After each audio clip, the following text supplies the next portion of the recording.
Salut à tous, on se retrouve pour l'épisode 1381 du Zap Image. On commence aujourd'hui avec l'anniversaire du milieu brésilien Rafinha Alcantara, le joueur du Paris Saint-Germain qui fête aujourd'hui ses 28 ans. On pourrait peut-être même le voir jouer contre l'équipe du Barça, son ancien club, dans quelques jours en Ligue des Champions. Donc bon anniversaire à lui.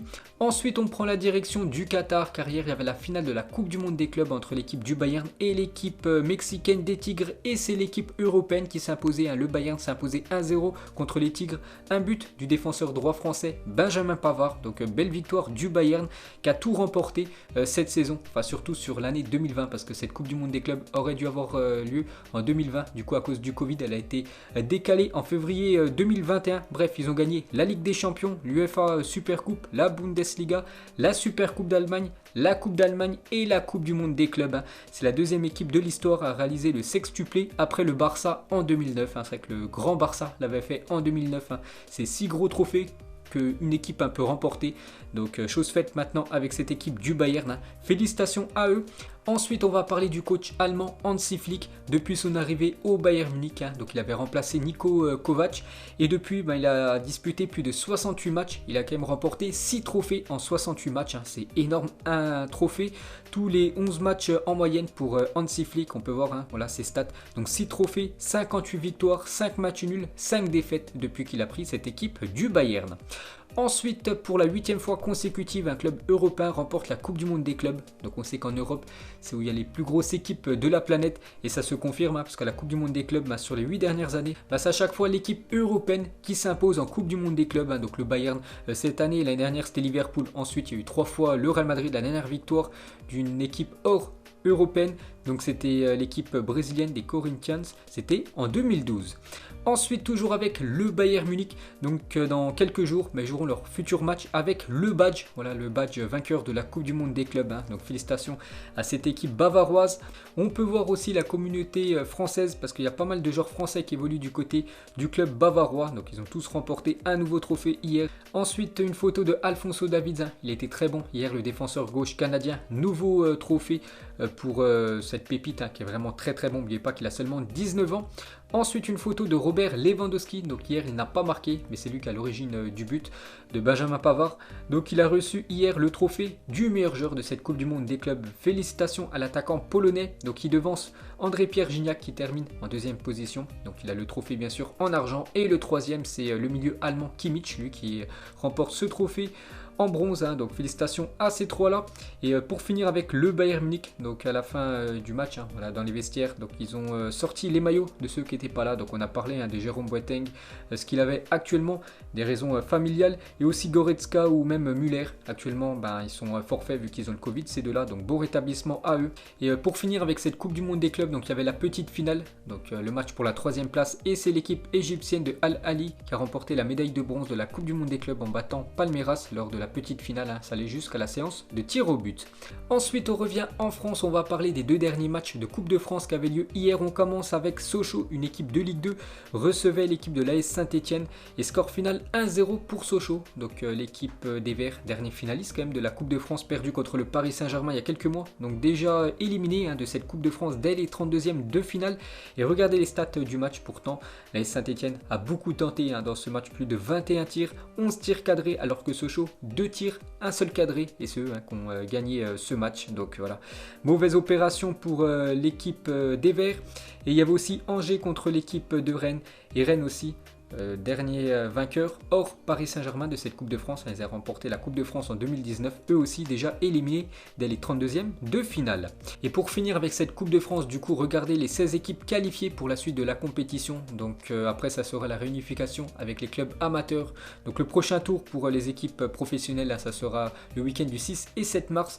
Donc il y a quand même 13 équipes de Ligue 1 qui se sont qualifiées, seulement 3 équipes de Ligue 2 qui verront la suite de la Coupe de France.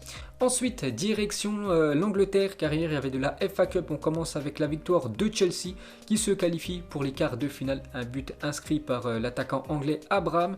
Et on peut voir aussi la victoire de Southampton 2-0 du côté de Wolverhampton. Donc eux aussi qualifiés pour les quarts de finale de la Coupe d'Angleterre. Et le tirage au sort a été fait hier. Il y a quelques belles affiches, donc 2 surtout. Donc déjà ce beau Everton contre Manchester City et aussi Leicester contre Manchester United. Chelsea recevra la lanterne Lanterne Rouge Sheffield United, en parlant bien sûr de la Première Ligue, et Bournemouth recevra Southampton. Ensuite, direction l'Espagne, il y avait hier la deuxième demi-finale de la Copa del Rey entre Bilbao et Levante, score final 1-1. Donc le match retour aura lieu le 4 mars prochain, donc qui jouera en finale contre soit le Barça, soit Séville. Ensuite, on revient en France, on va parler de Neymar et c'est officiel. Neymar souffre d'une lésion du long adducteur gauche. Le Brésilien sera indisponible 4 semaines et c'est un communiqué officiel de la part du Paris Saint-Germain. Donc on a parlé hier qui s'était blessé avant-hier en Coupe de France et maintenant c'est officiel. Il sera indisponible 4 semaines, ce qui veut dire tout simplement que Neymar est bien forfait face au Barça dans quelques jours. Il ne retrouvera pas le Camp Nou, il ne retrouvera pas son ancien collègue Lionel Messi.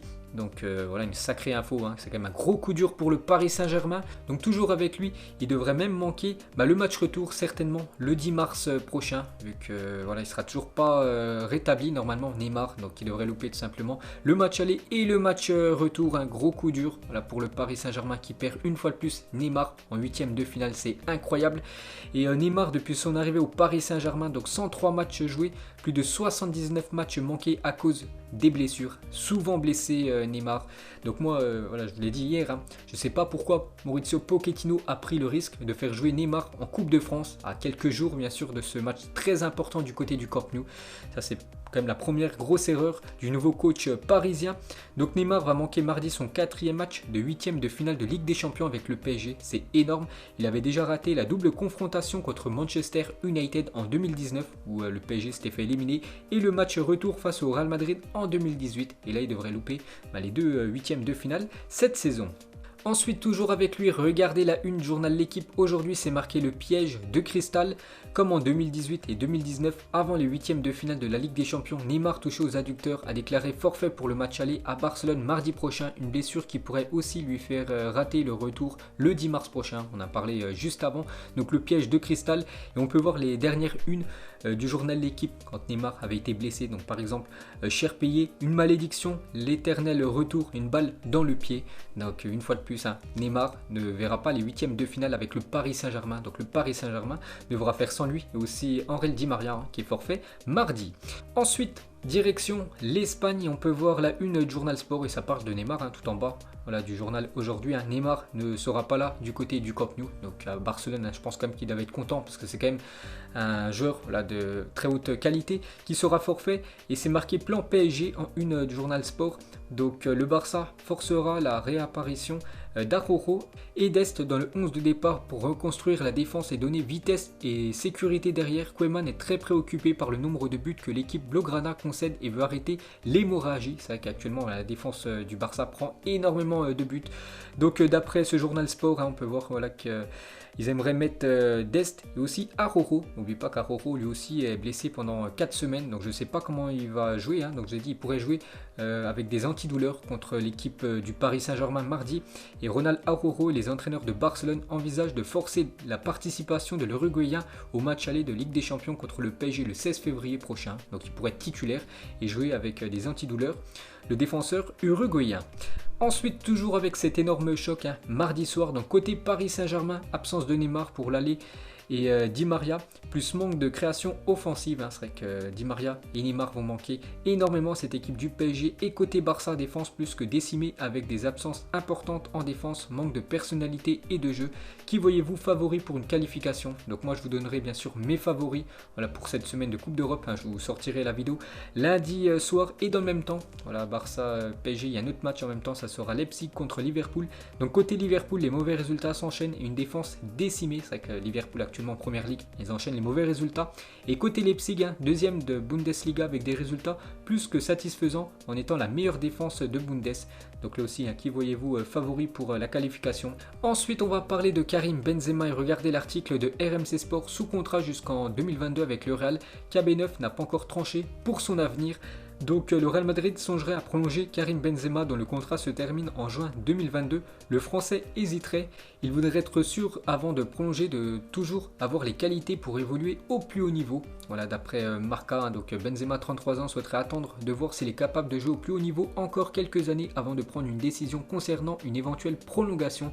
Donc voilà, on sait, hein, c'est en juin 2022 qu'il sera en fin de contrat du côté du Real Madrid. Actuellement, il ne sait toujours pas s'il prolongera, certainement d'une saison supplémentaire ou il ira ailleurs, hein, peut-être un retour en France du côté de Lyon. Il veut voir s'il est toujours au niveau dans quelques mois, et bien sûr s'il est toujours au top niveau, il pourrait prolonger avec cette équipe merengue. Et pour finir avec lui, donc une photo de Karim Benzema bien sûr et Lakrim, un rappeur français. Ensuite, on continue toujours avec le Real Madrid, donc le derby contre l'Atlético Madrid, un match très important, comptant pour la 26e journée de Liga, aura lieu le dimanche 7 mars prochain à 16h15 au stade Wanda Metropolitano. Donc ça sera un dimanche où c'est un match déterminant pour la suite du championnat espagnol, cette équipe de l'Atlético qui survole actuellement la Liga. Donc ils vont affronter l'équipe du Real Madrid qui les avait battus au match aller. Ensuite, une déclaration du directeur sportif de Séville, Monchi, par rapport à un intérêt pour Isco. Il a dit: la conversation avec mon président a duré approximativement 15 ou 20 secondes. Ce sont les dernières nouvelles. Il m'a demandé si Isco était un joueur que l'équipe de Séville pourrait recruter et j'ai dit non. Voilà tout l'intérêt qu'on a pour Isco. Donc Isco n'ira pas du côté de Séville parce que le joueur espagnol en a marre d'être du côté du Real vu que Zinedine Zidane le fait jamais jouer. Ensuite, toujours avec un joueur du Real Madrid actuellement prêté. Donc selon le média serbe Republik, Francfort envisage de recruter définitivement Luka Jovic l'été prochain. En cas de départ, le club allemand pourrait se servir de la vente d'André Silva à l'Atlético pour financer l'achat de l'attaquant serbe. On peut voir que Francfort aimerait acheter définitivement Jovic, son ancien joueur. Actuellement, il appartient toujours au Real Madrid. Ensuite, toujours avec le mercato, donc les trois clubs que Dayot ou Upamecano privilégierait pour son avenir. Donc l'équipe de Liverpool, Chelsea et le Bayern Munich. Manchester United n'est plus dans la course.